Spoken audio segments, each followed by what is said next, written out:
Hi, everyone. Good afternoon from London. I'm Jamie Ramacati, Head of Content for Student Events at Times Higher Education, and I want to welcome you to today's session with Duolingo English Test. I'm delighted to be joined today by Caroline Fisher, and this is the third in our series of webinars with Duolingo English Test, covering everything from the basics about the test to today, we'll be talking about test readiness. Caroline will give you an overview of the test and go through some general learning tips for language learning. She will also be sharing at the end of her session a discount code for registering for the Duolingo English Test, so please stick around to receive that. You'll see at the bottom of your screen a Q&A button. Submit your questions for Caroline throughout her presentation, and we'll get to as many of those as we can at the end. Without further introduction, Caroline, I'll hand it over to you. Thank you so much, Jamie, and hello, everyone. I'm going to go ahead and get my slides going here. So as Jamie mentioned, I am from the Duolingo English Test team, and we're so excited to be here with THE in our webinar series. And today we're going to be talking about practicing your skills, and I'll explain what I mean by that as we go through. Again, as she mentioned, my name is Caroline. I work here at the Duolingo English Test.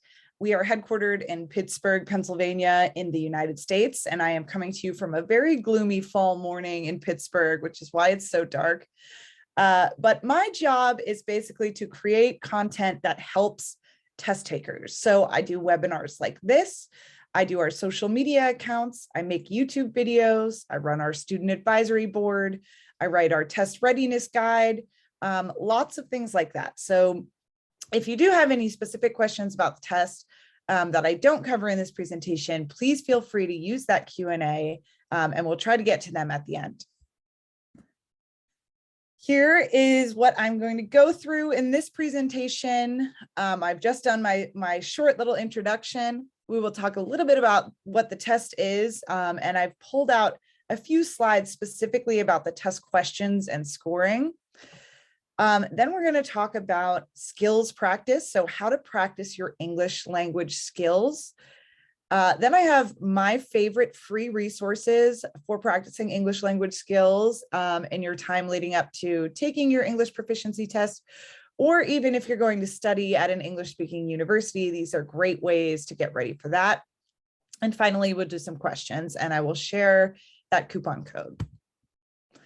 So first things first, let's talk about what is the Duolingo English Test. If you're on this webinar, I have a feeling you may have heard of it, but it is an online, on-demand, high-stakes English proficiency test.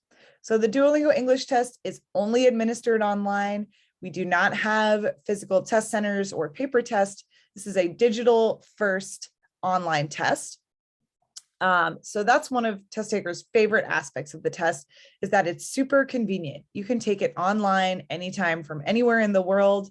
You could take it from your bedroom. You could take it from a classroom.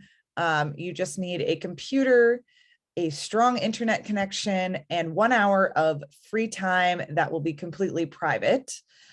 Again, I just mentioned the test is 1 hour long, so it is much faster than some tests you may be used to. The test takes 1 hour and you will get your results in exactly 48 hours. It is an affordable test. It is $49 US, and there are no other fees. So when you share your scores, there's no fee to share scores. You can share your results to as many universities as you would like at no additional cost. That is all done digitally, so you don't even need to mail the score report, and that is done through our website. It's accurate. It is built on the latest assessment research. We have an amazing team of assessment researchers at Duolingo that create the test. So it is built on the latest research and thinking in the testing community. And it is trusted by over 4,000 programs around the world, by universities in many countries, including the UK, Canada, USA, Australia, Ireland, and many others. So we have 4,000 accepting programs that you can find a full list of on our website. So I've focused in a little bit for this presentation on the test questions because they might be different than some other types of questions that you are used to. A couple ways that could be true is that these are efficient and predictive. So you're not going to see super long reading passages or writing passages on the test. Most of the answers are going to be shorter. Most of the questions are going to be shorter than you're used to. And also the responses that you will provide will be shorter than what you're used to. They are unique question types. These may be different than others that you've encountered, and they come from all English subjects, including, everyday language and idioms, in addition to the more high-level academic English that is required for university level entrance. The questions are administered randomly, so there are no sections on the Duolingo English test. There is just one section full of questions that are coming randomly, and you will not know which question type is coming next. And because we have a large pool of our questions, each test taking experience is virtually unique. That means it's one of a kind. There will never be another test exactly the same as the one that you take. Here is our scoring criteria. I want you to keep this in mind as we talk about language practice, because these are some areas that you can focus on in terms of developing your English language skills. The Duolingo English test is graded by AI. So we have expertly trained models that are based off of professional English proficiency test grader criteria from humans. And these are some of the things that score algorithm evaluates. One is grammatical accuracy. That means how correct is your grammar. 2 is grammatical complexity. That means, is your grammar at a high level? Are you using a variety of grammatical structures in your writing and speaking? Lexical sophistication. Lexical just means vocabulary or word choice. And sophistication means, again, are you using a high level of vocabulary? But then also lexical diversity, which means, are you using a lot of different words? Task relevance refers to how on topic you are when you're writing or speaking about an open response prompt. So try to stay focused on the question at hand. The questions are designed so that anyone can answer them from any background with any knowledge base, but just try not to veer off too far into another subject, and definitely don't use, memorized responses or memorized templates to respond to these questions. Really try to focus in on what's being asked. Fluency refers to how much you can write or speak in any given time. And acoustic features, this is for speaking only. That's things like pronunciation and tone in your speech. And finally, before I get into the skills practice, I wanted to talk a little bit about our subscores. The Duolingo English test has an overall score out of 160 points, and it is scored in 5-point increments. And then we also have 4 subscores. Subscores are not unique to the DET. Many tests have them, but we have integrated subscores, which is a little bit unique. So I want to explain what that means. So each subscore is measuring 2 core English skills. For example, the literacy subscore measures the test taker's ability to read and write at the same time. The reason we've designed them this way is because this is the closest to how you use these skills in natural everyday English. So you're not only speaking, you're maybe speaking and listening, like the conversation subscore, or you may be speaking and writing, like the production subscore. Right now, you might be reading this slide and listening to my voice, and that refers to comprehension. So we have these integrated subscores, and I think it's important to think about these when you're practicing your skills, because you want to try to practice multiple skills at one time if you can. And I'll give some examples of that later. So my number 1 tip for the test of all time, my very, very best tip for you, is that the best way to improve your score on the DET is to improve your English proficiency. I'm going to read it one more time because it's so important. The best way to improve your score is to improve your English proficiency. So we have designed this test so that you do not need to take long test prep courses. You do not need to memorize the structure of the test. You do not even need to memorize the question types on the test. Really and truly, the best way to improve your score is to improve your English proficiency. And I think this is so important to remember, and so important on how you spend your time when you're getting ready to take the Duolingo English test, because as a student, your time is precious. And I highly recommend investing time into making sure you're practicing your very best English in the days leading up to the test. So that's what this webinar is about, and I'm going to give you a few ways to do that. So skills practiced, I used the swirl skills. Swirl means speaking, writing, reading, and listening to structure this presentation. But like I said, try to use multiple when you can. Here are my overall tips for English practice. One is to practice English daily. Just like any language, it is best when it is used. So try to work it into your everyday life. If you're in school, you may be taking an English class. That's great. That gives you the opportunity to have structured class time, as well as do your homework daily. And like I said, use all your skills, not just one skill, not just reading, not just, writing or memorizing vocabulary. Use all your skills, and it is even better when you can combine multiple skills into one practice session. Use native sources or speakers of English wherever possible. Native means it is a resource or a person who speaks the language fluently, natively. So rather than using, like an English textbook, maybe try using an article from a real English speaking news website. Don't be embarrassed or shy. I think I used to be a French teacher actually here in the States, and one of my biggest hurdles with my students was that they were so shy and nervous especially for speaking. That will not serve you. Just try your best. Everybody is learning and everybody is trying their best, and people are not here to judge you. So if you're practicing skills with others, or if you're in class, don't be shy, speak up or volunteer for, to answer a question or go above and beyond in your practice. I highly encourage that.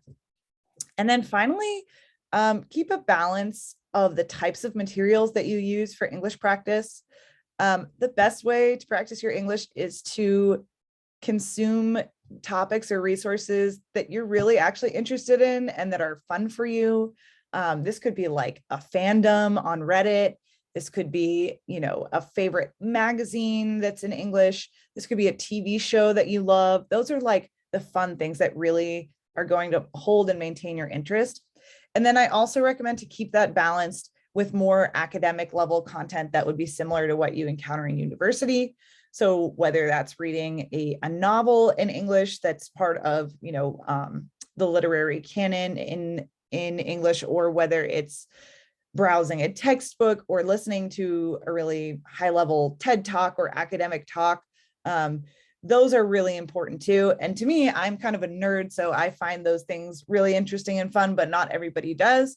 So that's why I recommend, balance your practice with things that you really love and find fun and get you really excited to study and speak English.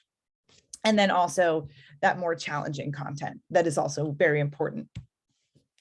Okay, so now we're going to get into tips by each skill. So I put speaking first. Speaking is really hard. It's hard for me as a native speaker. Even when I'm giving this presentation, there's like a little bit of a heightened sense of stress. So I empathize with you if you struggle with speaking. And speaking is also the hardest one to practice because usually it's going to require another person to practice with you so that they can listen and respond to what you're saying and encourage you to speak more. But not always. So here are a couple ways that I recommend you can work this into your daily life.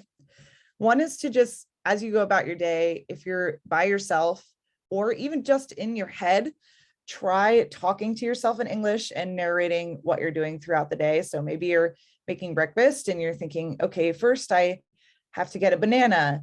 Then I have to get the blender to make a smoothie. Then I have to put almond milk in it. Try to think of the words in English for what you're doing and try to either speak them out loud to yourself or at least recall them in your mind if someone else is around and you don't want to do that. Watch movies and videos in English and repeat what you hear. So try sort of imitating native speakers of English. That's a great way to work on your accent and your tone. And you can even write down funny lines or catchphrases and try to work those into your everyday practice. Join a weekly conversation group or class. I think this is different by country and sort of even like by neighborhood where you are, but a lot of places have, free conversation groups or inexpensive weekly classes. You can also find things like this online. And finally, this one I think is really important. Sounds in another language, especially in English, which is a crazy language, can be very tricky. For example, when I was learning to speak French, I had to retrain some of the muscles in my mouth and make different sounds that I had never even had the occasion to use in my life. So if you're having trouble with a particular sound, chances are there is a resource out there for you, as many English language learners have this problem. So I like to search for pronunciation guides and videos. YouTube is a great platform for this. You can literally look up how almost any word in English is pronounced on YouTube, and you can listen to it as many times as you want. So I recommend doing that and then repeating it out loud and seeing how similar the sound is. Okay, we'll talk next about reading skills. Reading is fun, reading is great, but it takes time. And sometimes as people who have the internet and have social media in our lives, it's hard for us to focus. But I strongly encourage you to read at length in English. That is going to be really helpful for you. But speaking of the internet, there are some great places that you can get that sort of more fun and exciting content in, like blogs and social media accounts and groups that have posts in English. You can read articles and news in English, and you'll often be able to draw from your own knowledge of current events to understand more words in those articles. And finally, of course, read books or ebooks in English. And I recommend starting with topics that you're already familiar with, or even reread your favorite book in the English translation. Writing skills. Again, practice this as much as you can. For fast and easy practice, if you make a list every day, I do. I make like a bunch of lists every day. I'm very old school. I love pen and paper. You can make it in English. You can challenge yourself to use English words there, whether it's a grocery list or a task list. Those are great ways to practice your English quickly. Install a keyboard in English on your phone or computer if you don't already have one, and then practice searching and posting and texting in English. Find online communities and groups. I mentioned Reddit earlier. There's tons of subreddits if you are a Reddit user on that speak English. Any kind of online forums, if you're like a fan of a band or you love a TV series, try to find an online community about that topic that is in English, because that will get you involved and challenge you to write posts in English. And finally, make sure you work some longer writing samples in there. Like I said, a lot of you are students and you might be taking an English course and you might be required to write papers and things of that nature. That's great. If you're not, you can still do the same thing by practicing writing things like blog posts, letters. Letters can be to a friend. They could be to the editor of a newspaper. They could be to your English teacher, anyone. Or even writing product and book reviews. I am a person, when I am shopping online, I read all the reviews for everything that I buy. So one fun way to practice English is to write, kind of a longer review for a product that you've purchased, or I have an account on a book review website called Goodreads, and I both read and write reviews of books on that account. So I recommend something like that for you guys. Okay, listening. First, music. Humans love music. It's very catchy. We have spent thousands upon thousands of years making music, and the language of music is universal. So listen to music with English lyrics. You can even try to transcribe those lyrics. So write down what you hear, and then you'll be able to check your work with a quick internet search. Similarly, watch shows or movies in English. You could even switch the language on your favorite shows so that you have more context. If you need subtitles, I highly encourage you to put on English subtitles. So for example, I keep using French as an example, but when I watch a French film, I put subtitles on, but I put them on in French. So that encourages me to be reading and listening in the same language at the same time. And that increases my practice of the language. Check out popular English podcasts. I love podcasts. I'm a big podcast lady. And those are a great way to practice extended listening. And oftentimes those speakers have a very compelling voice. They're telling interesting stories. They're talking about interesting topics. And they come in a variety of lengths and levels. And again, you can join fan forums to discuss your favorite podcast episodes. And you can also use daily news apps. Okay, so here are some actual specific resources that you can use right now for free. I mentioned a few of these in my tips because it's hard to tell the tip without giving an example, but these are just my personal favorite ones.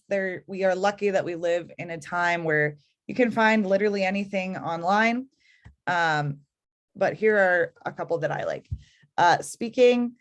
Nothing beats a conversation with another person to challenge you in your speaking skills. So if you have friends who are also preparing for an English proficiency test or applying abroad, I highly recommend setting up a conversation practice with them. And it might feel a little bit awkward or scary at first, but once you start doing it, you'll see it's no big deal. Join online classes or conversation groups or free ones at school. If your school has an English club or an English table where you can practice speaking, highly recommend doing that. We also have some free classes on Duolingo's classes platform, and that is at classes.duolingo.com. You can see a screenshot of that over here. You can select English, you can select your level, and then you can search for classes. I like this one because it's really specific to the Duolingo English test. There's a task on the Duolingo English test where you have to describe an image. So there's lots of random photo generators on the internet, and that's basically unlimited practice questions for you. You can just generate an image, set a timer, and try to describe that image out loud for as many, for as long as the time goes.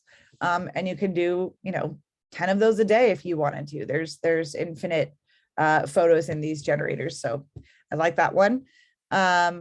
We've got some videos on our YouTube channel that have specifically speaking practice exercises featuring Teacher Ross.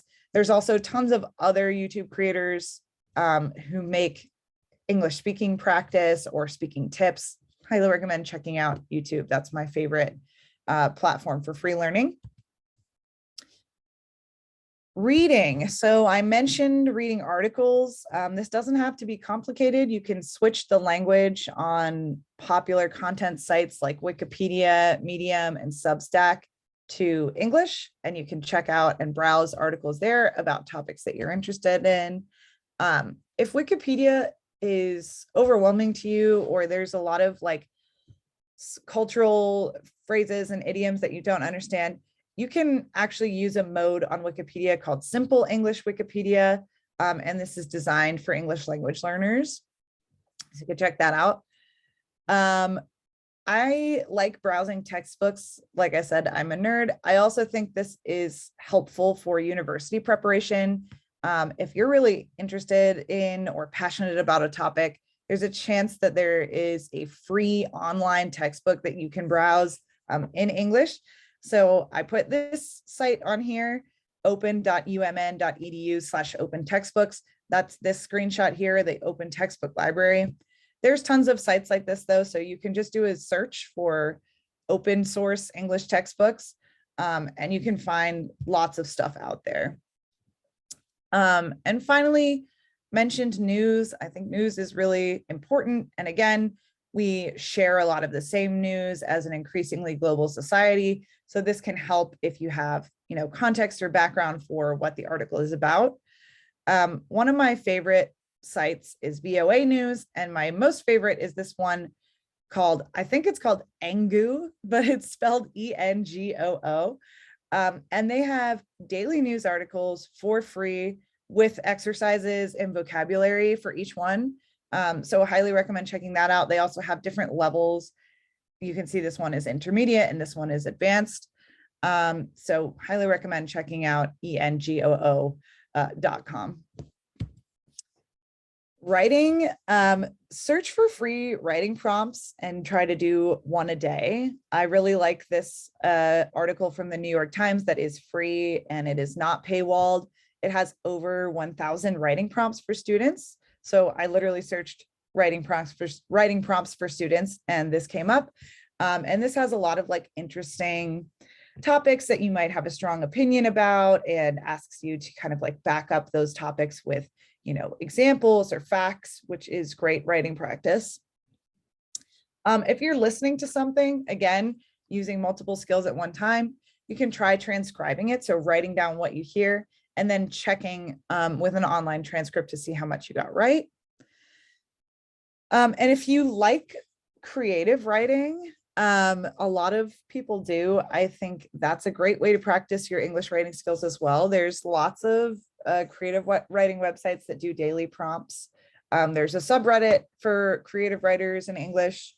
There is a website called Writer's Digest that has a prompt of the day. But again, it's as simple as just searching creative writing prompts in English, and you can get inspired and practice that way.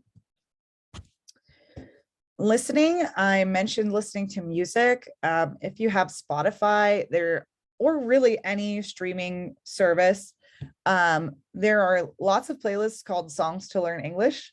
And I think that's really funny and cool. And they've got these songs that have, more understandable lyrics and also more complicated lyrics so that you can use them to practice your English. And they're good songs too. And you can try a daily news podcast. Some of the ones that I like are NPR's daily podcast, or one that's called The Daily from the New York Times. Duolingo has some podcasts out there. They are designed for speakers of Spanish who are learning English. And then there are a couple other ones as well. I think there's some for French speakers or people learning French, and some for Portuguese speakers who are learning English. So check out Duolingo podcasts and see if any of those are interesting to you. Even if you're not a Spanish speaker, maybe you speak both Spanish and English and you want to practice both at the same time, check those out. And then I keep mentioning YouTube, but there's just so much good stuff out there. This video that I found was 40 minutes of just two people having different conversations. And then there's a lot of information in the description box below about what they were saying and how to use it in your daily life. So again, YouTube's a great resource for free language practice. And then finally, I'm going to talk a little bit about resources for the Duolingo English Test specifically. This webinar, the reason why I focus so much on these other resources is because this webinar is really about practicing your English. It's not about learning the test. It's not about practicing the Duolingo English Test. But that said, you probably will do a little bit of preparation for the DET, and that can also help strengthen your English as you're practicing. A lot of our content is put out into the world in English. For example, I mentioned I make videos on our YouTube channel. Those are all in English, and they all have subtitles as well. So if it's hard for you to follow along, you can turn on the closed captions and read what I'm saying as I speak it. But yeah, so all of these resources have the added benefit of getting to know the Duolingo English test while also being in English and encouraging you to practice your English. So we have a free practice test on our website that you can take as many times as you want.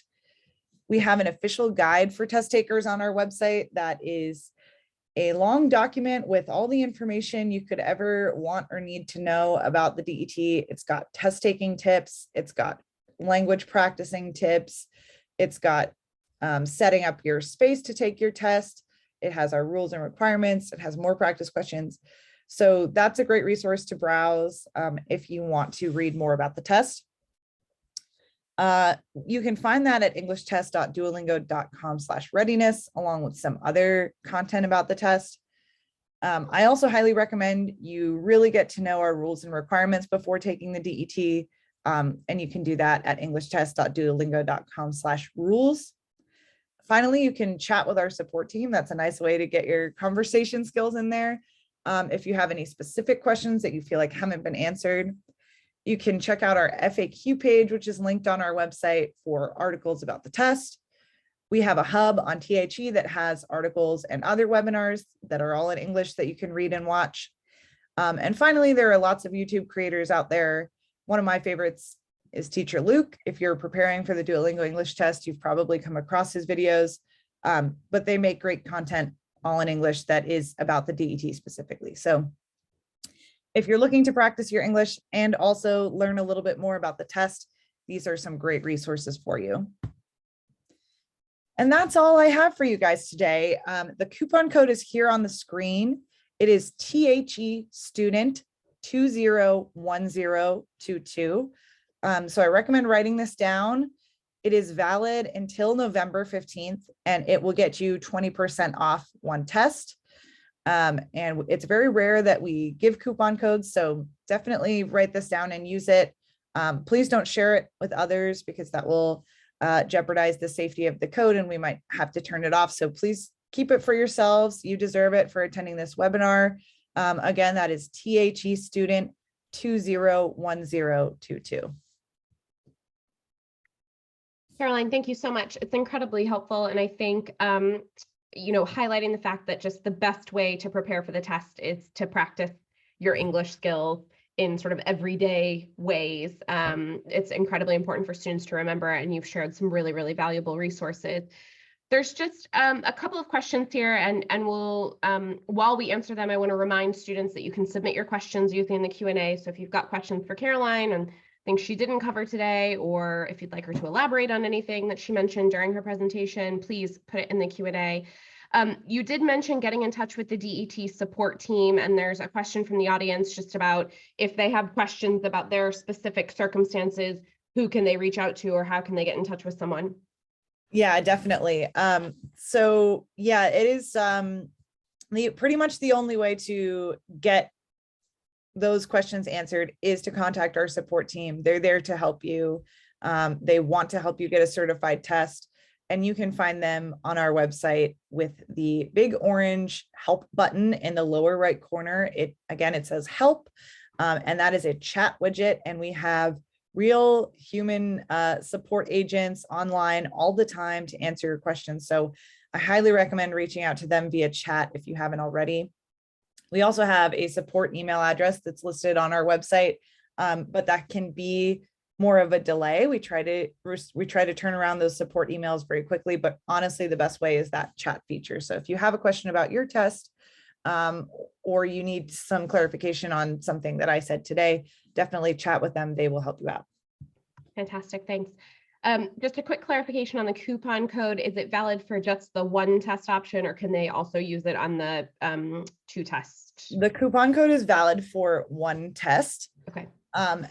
So it is a deeper discount than we would typically offer. It's, again, like I said, 20% off. So yeah, use it on a single test.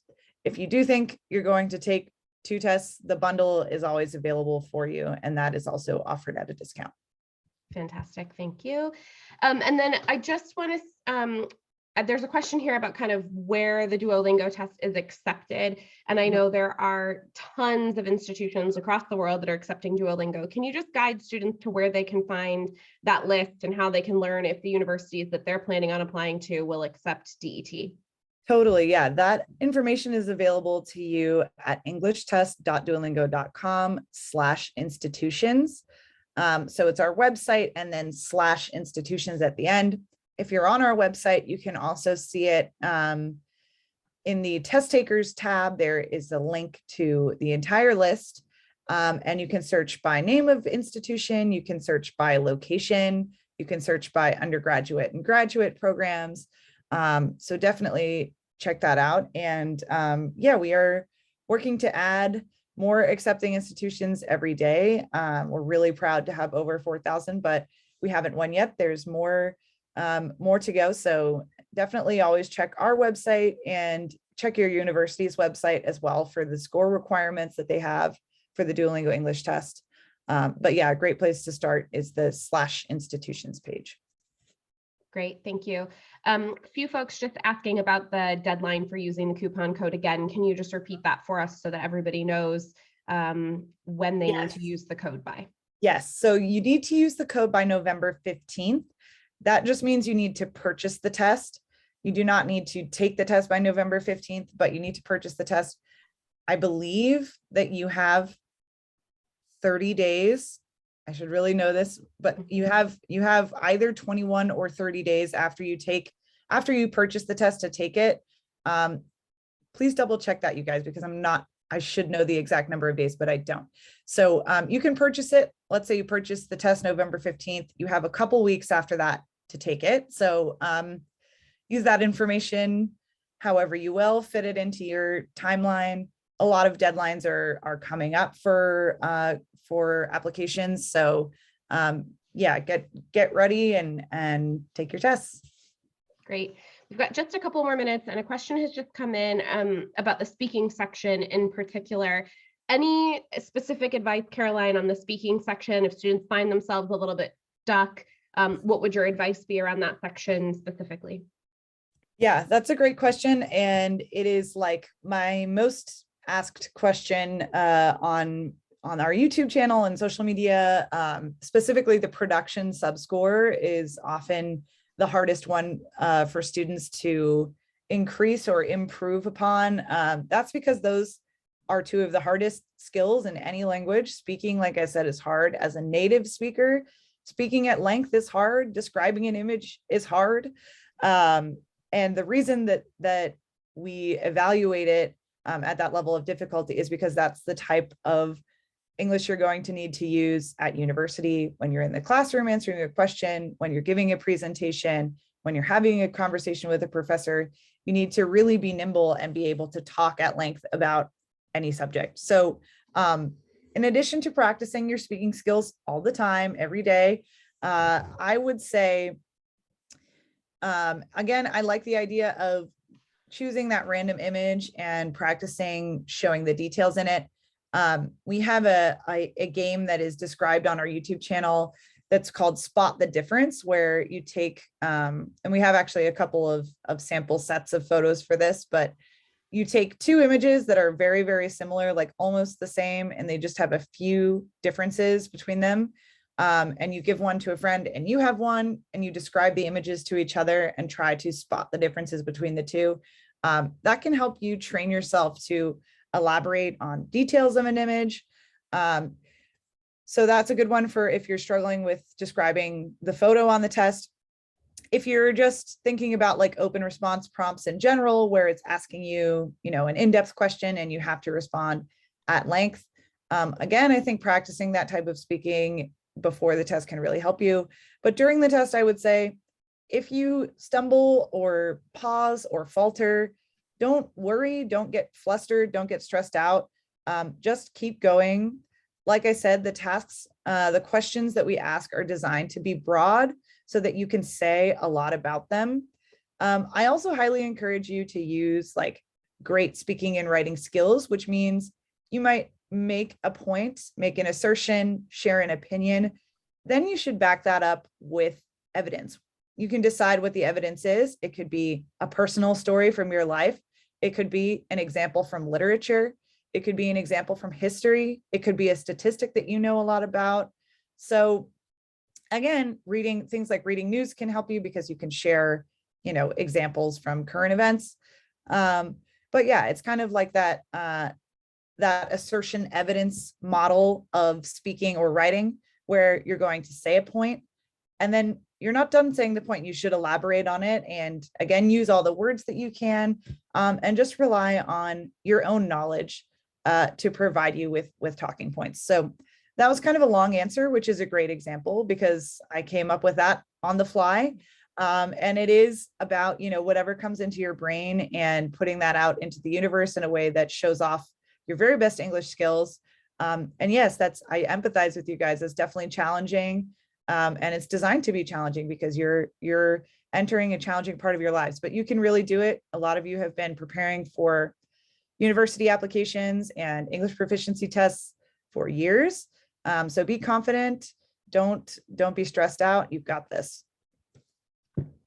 Great advice, Caroline. We are just about out of time, and I want to just reiterate to students that this is the third in our series of webinars with Duolingo English Test. You'll find the recordings of this session and the first two sessions on the Duolingo English Test hub on THE Student.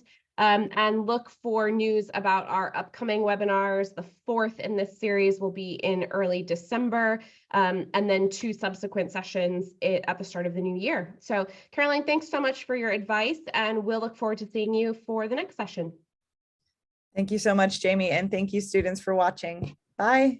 Bye, everyone.